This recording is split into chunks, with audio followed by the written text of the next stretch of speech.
Jumpa lagi dengan saya, Yonatan Wijaya. Di sini saya akan mengajarkan tentang mata pelajaran teknologi layanan jaringan, di mana kita akan mempelajari tentang bagaimana teknologi yang digunakan dalam sebuah jaringan. Namanya teknologi layanan jaringan, berarti teknologi yang akan memberikan layanan terhadap jaringan yang kita gunakan saat ini. Pada dasarnya nanti kita akan merujuk pada pembelajaran pertama, yaitu tentang ragam aplikasi dalam komunikasi data. Apa sih komunikasi data itu dan bagaimana sih menjalankannya, komponen apa yang akan digunakan, semua akan kita bahas di sini. Oke, jangan kemana-mana ya, kita lanjut. Jadi kita akan masuk pada materi, yaitu ragam aplikasi komunikasi data. Dulu memang namanya pelajarannya adalah komunikasi data, sekarang diganti namanya adalah teknologi layanan jaringan, tapi isinya masih memuat tentang komunikasi data dan beberapa jaringan yang terdapat di dalamnya. Pada saat ini komunikasi data sangat diperlukan. Karena apa? Data sendiri sangat dibutuhkan, apalagi dalam era yang serba digital. Seperti yang kalian ketahui bahwa komunikasi sangat diperlukan sekali, apalagi data-data yang penting, data-data yang dianggap sangat riskan, sangat penting, mempengaruhi siapapun. Pernah pepatah mengatakan, siapapun yang menguasai informasi termasuk data, maka dia adalah pemenang dalam sebuah peperangan, karena informasi dan data tersebut sudah didapat duluan daripada lawan. Jadi di sini pengertiannya pertama bahwa teknologi layanan komunikasi data tersebut memiliki beberapa pengertian, diantaranya yaitu bentuk komunikasi yang berkaitan dengan transmisi, pemindahan data antara sesama perangkat komputer atau perangkat komputer dengan piranti lainnya pendukung seperti telepon, USB, ya, handphone, kamera, dan sebagainya. Itu. Yang kedua, kalau saya baca di sumbernya di Wikipedia, itu menyebutkan bahwa komunikasi data adalah proses pengiriman dan penerimaan data informasi dari dua atau lebih perangkat komputer. Perangkat komputer dari dua atau lebih, jadi minimal dua, ya, atau lebih, bisa lebih, gitu ya, yang terhubung dalam sebuah jaringan. Kalau jaringan berarti ada hubungan antara perangkat komputer lebih dari dua. Kalau satu namanya standalone. Oke, kalian lebih paham dari itu.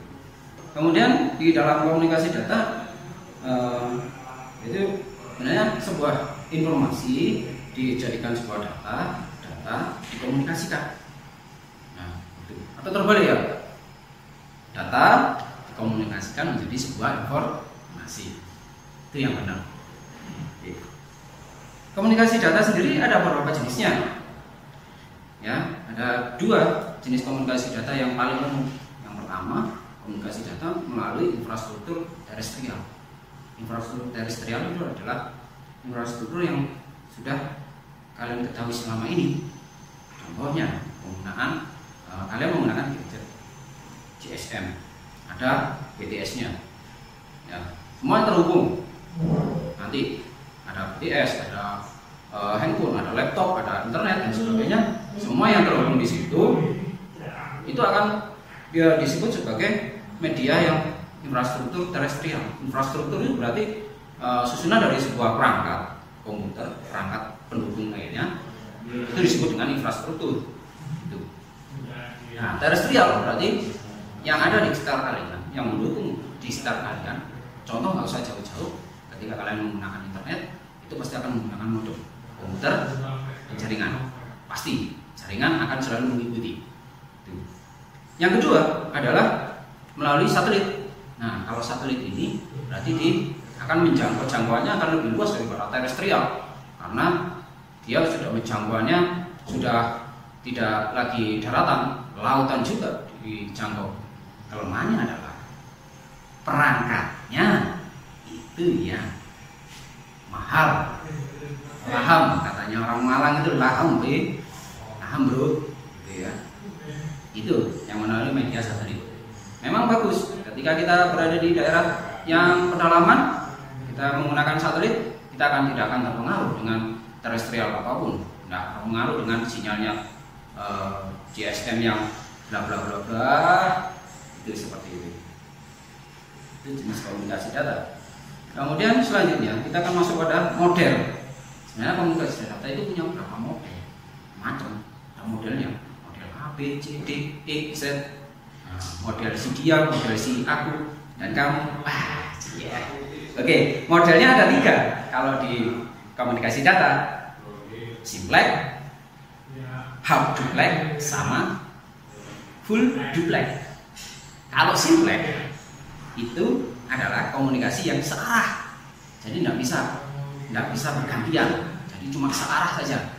Misalkan saya ngomong sama kamu, kamu nggak bisa ngomong sama saya bergantian, itu namanya simplex. Nah, peralatan yang mungkin masuk dalam simplex adalah, kalau zaman saya adalah pager. Jadi kalian akan mengirim sebuah pesan melalui alat yang namanya pager, dan itu 1 kali. Ketika kamu ingin balas, ya kamu harus gantian dulu, tidak bisa bersamaan.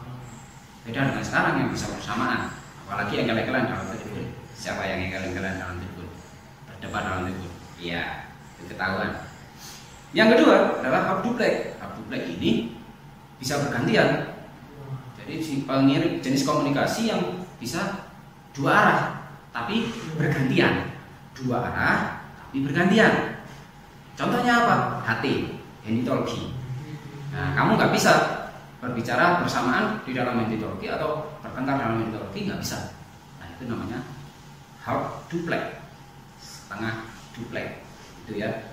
Yang terakhir, yang ketiga adalah full duplex. Full duplex ini full, ya. Jadi full duplex ini full. Fullnya di mana? Kamu bisa 2 arah sekaligus dan 2 arah kurang. Kamu bisa langsung bertengkar. Salah, bukan. Jadi komunikasinya 2 arah.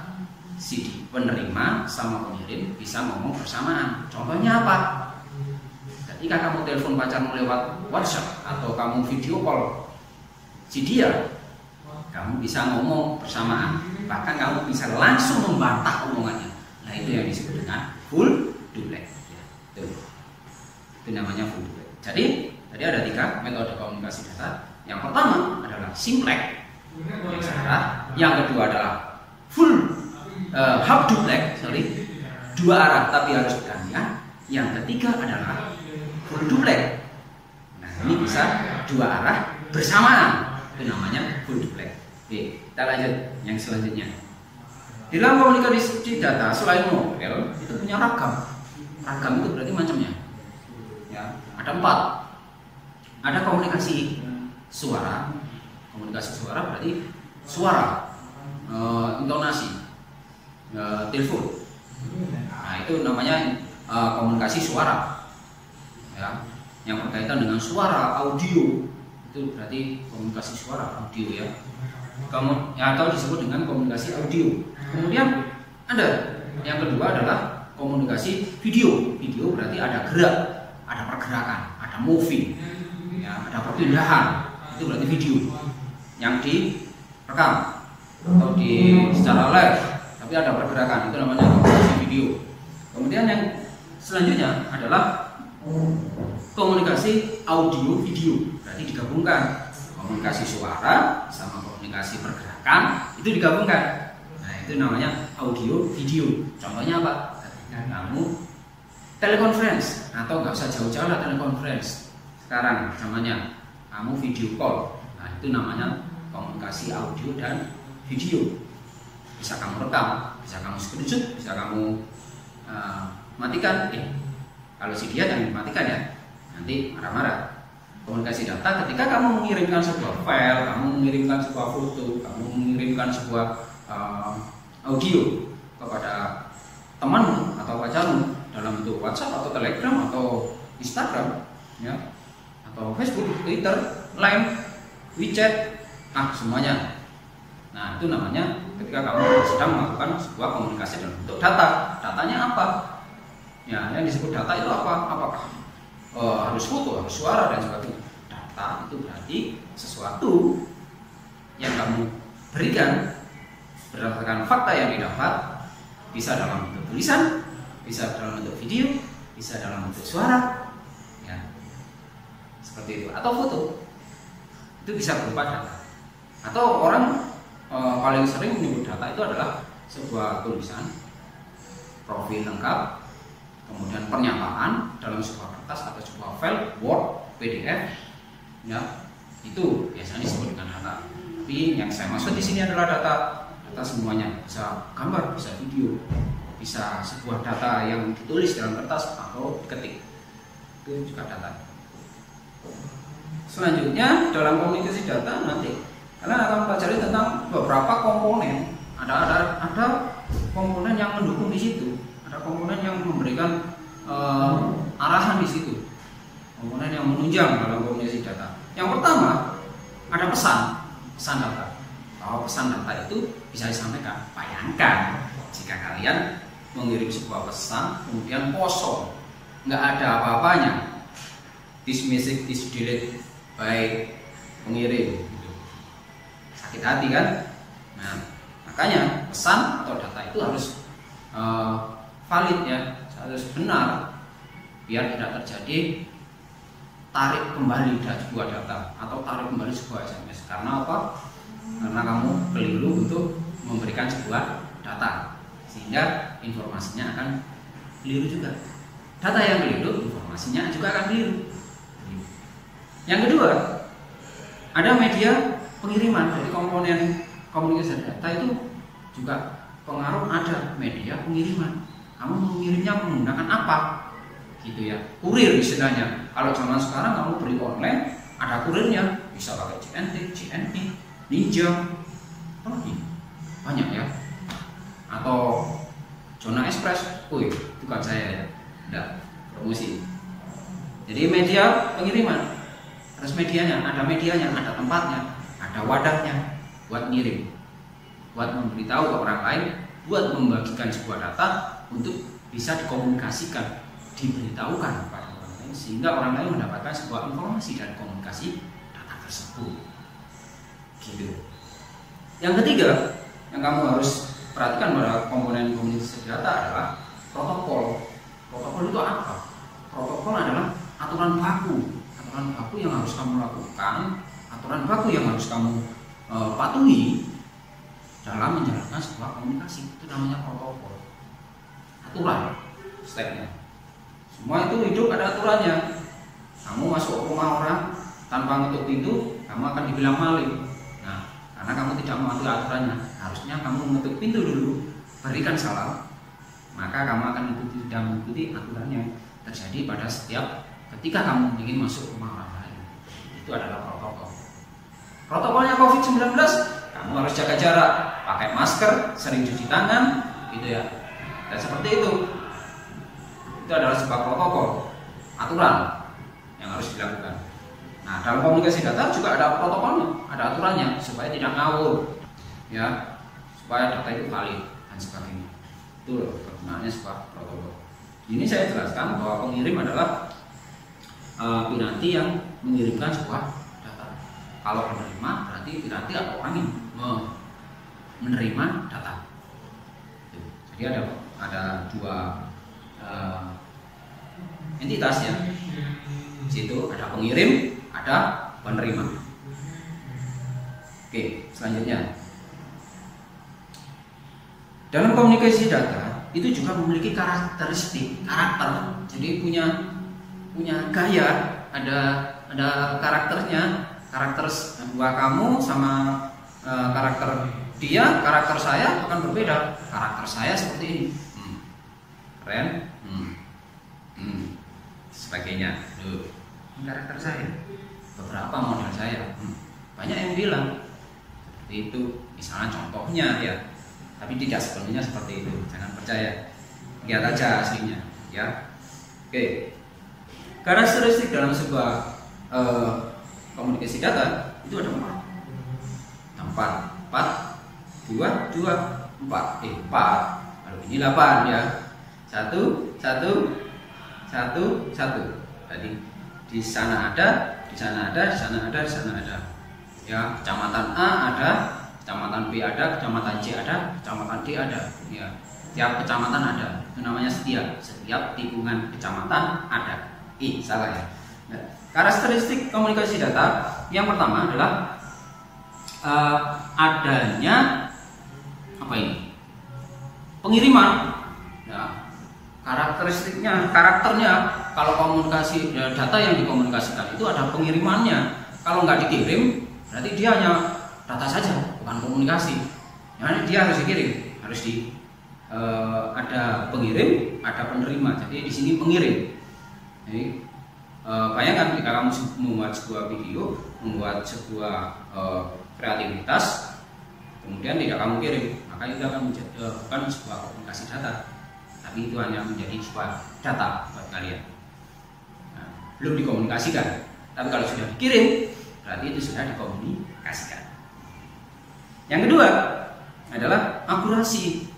Dalam mengkomunikasikan data itu harus ada akurasinya, harus tepat. Nggak boleh, misalkan saya punya data jumlah penduduk di Indonesia yang terserang COVID-19, pasti, guys, kalau saya jauh-jauh lah, saya punya data di kampung saya, di RT yang terkena COVID-19, misalkan 10 orang, kemudian kamu sebarkan kepada semua orang bahwa seluruh kampung saya terkena COVID-19, datanya akan jadi keliru. Itu namanya nggak akurat. Nah, akurasinya nggak ada, akurasi datanya, kebenaran datanya itu nggak ada. Wong cuma 10 kok dibilang semuanya, padahal satu kampung isinya 50 misalkan. Nah, itu nggak tepat ya. Atau begini, kamu bikin sebuah karya, misalkan sebuah merakit sebuah laptop, tapi di dalamnya mesinnya tidak ada. Apakah bisa dinyalakan? Cuma nggak bisa. Artinya tidak tepat pada sasarannya, tidak akurat, gitu ya. Kemudian yang ketiga, gitu ya. Jadi itu adalah ketepatan waktu. Waktunya harus tepat. Misalkan kamu disuruh ngirim mengkomunikasikan sebuah data, ada harus bikin proposal atau laporan dari sebuah proyek, kemudian kamu disuruh ngirim jam 9 malam, kamu kirim jam 12 malam. Itu kan nggak tepat. Nah, sehingga membuat sebuah opini-opini nanti yang memberikan bahwa opini yang jelas opini buruk ya. Nggak ada opini yang baik kalau seperti itu. Coba kalau pengirimannya tepat waktu, pas gitu ya. Misalkan bilang jam 9 malam, ya jam 9 malam, kalau perlu sebelum jam 9 malam kamu udah kirim. Nah, itu namanya lebih akurat, lebih tepat waktu, sehingga kita percaya. Orang tidak akan memberikan opsi-opsi negatif terhadap kamu. Pandangannya akan selalu positif. Dalam berhubungan tidak boleh positif, harus ada negatifnya ya. Kalau positif terus nanti berbadan dua. Iya. Oke. Yang keempat ada jitter. Nah, apa itu? Apa itu jitter? Apa ya? Nah, sebenarnya berhubungan dengan yang ketiga yang tadi, yang memberikan gitu ya. Berikan apa? Sehingga dari ketiga tadi dilengkapi sama itu. Nah, memang benar-benar tidak bisa istilahnya ditolak, tidak bisa dipungkiri. Nah, bahasa Jawanya dipungkiri, bukan ya, diingkari. Apa? Ya, itulah. Jadi karakteristik sebuah komunikasi yang sebuah data yang dikomunikasikan itu seperti itu. Harus memenuhi 4 kriteria tersebut. Kalau tidak memenuhi kurang dari salah satunya, ini bisa menyebabkan sebuah kebohongan data atau tidak dipercayanya sebuah data tersebut ketika dikomunikasikan. Paham ya? Kalian para milenial sejati harusnya lebih paham, lebih cepat mengerti, karena kita eranya digital, eranya lebih maju daripada zaman dahulu. Jelas kalau zaman sekarang nggak lebih maju dari zaman dulu, namanya sekarang zaman Kolobundu. Katanya orang Jerman itu ya Kolobundu, kan? Itu katanya orang Jawa kuno. Oke, sampai di sini ini adalah merupakan beberapa intro mengenai ragam aplikasi komunikasi data. Jadi tadi ada karakternya, ada komponennya yang terkait di situ, ada fungsinya komunikasi data seperti apa, ada jenis-jenis komunikasi data tadi. Ya, jenis komunikasi data tadi ada 3, yaitu ada simplex, half duplex, yang 2 arah tapi bergantian, full duplex, 2 arah bersamaan. Gitu ya. Contohnya telepon, kalau half duplex contohnya HT, ini talkie, kontak-kontak, halo, elang masuk, Raja Wali keluar, elang masuk, Raja Wali keluar, macan diam. Seperti itu. Nah, kemudian dalam komunikasi data itu ada beberapa hal yang harus kita perhatikan ya. Jadi selain komponen tadi, karakternya, komponennya, ya setelah tahu itu semua, sehingga ketika kita mau mengkomunikasikan sebuah data, itu harus memenuhi tadi yang namanya protokol. Ya, protokol adalah sebuah aturan yang harus dipahami, harus diikuti, harus sifatnya supaya apa? Semuanya berjalan dengan baik, tidak ada kesalahan. Oke. Dengan komunikasi data, nanti semuanya akan menjadi sebuah efisien, gitu ya.